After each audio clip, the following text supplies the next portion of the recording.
Isso coloca, portanto, a necessidade de compreender o quanto a educação se constitui como não só um enfrentamento, mas como uma novas possibilidades de construção de outros mundos. E aí o movimento negro dos anos 80 elegeu a educação como um campo a ser enfrentado de forma direta e objetiva. A gente vai verificar isso pelas ações afirmativas, pela discussão sobre o currículo escolar, pelo currículo universitário, ou seja, o que nós ensinamos, quais são as nossas bibliografias.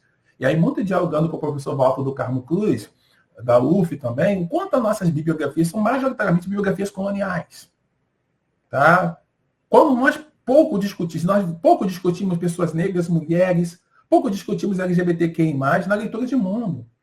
O ponto da nossa biografia é uma biografia majoritariamente ocidental. E aí a gente informa uma geopolítica, uma geocorpopolítica do conhecimento. O corpo da nossa biografia despreza os saberes construídos na luta política. Saberes construídos nos movimentos sociais. Então a gente vai exatamente nesse trabalho, e por isso que nós entendemos, as mães que tiveram seus filhos assassinados como intelectuais, que estão produzindo não somente o enfrentamento à violência policial.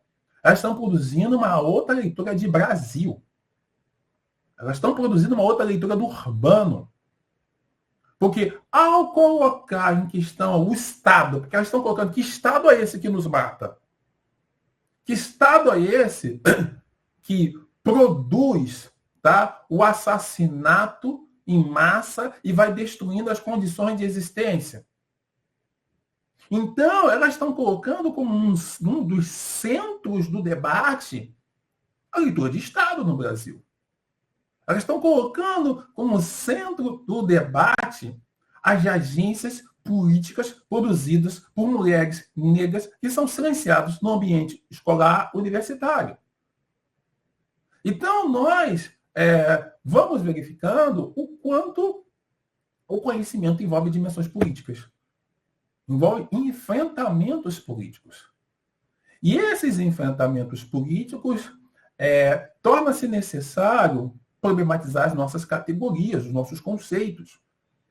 Torna-se necessário problematizar, e aí vou focar na gente, na geografia.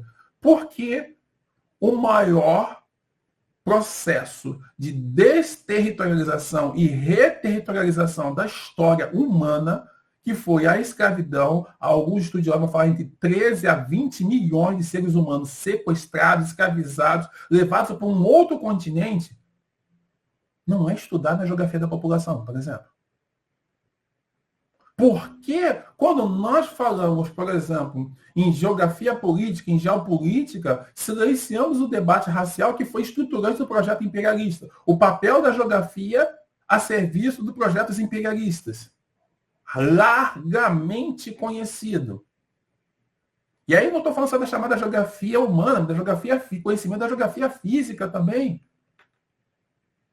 Porque quando nós vamos falando sobre geografia agrária, silenciamos que a questão da terra no Brasil se constituiu como uma política racial masculina. Não é à toa que André Rebouças, um engenheiro negro, na época da escravidão, e era abolicionista, ele defendia que a abolição deveria vir junto com uma reforma agrária.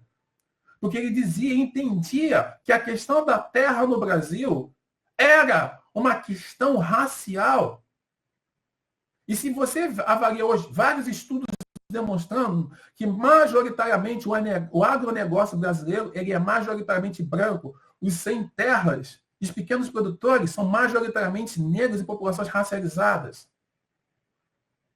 Como a gente vai fazer uma leitura no debate da geografia agrária, a gente silencia, por exemplo, a questão racial. Como a gente silencia a questão racial na discussão do urbano?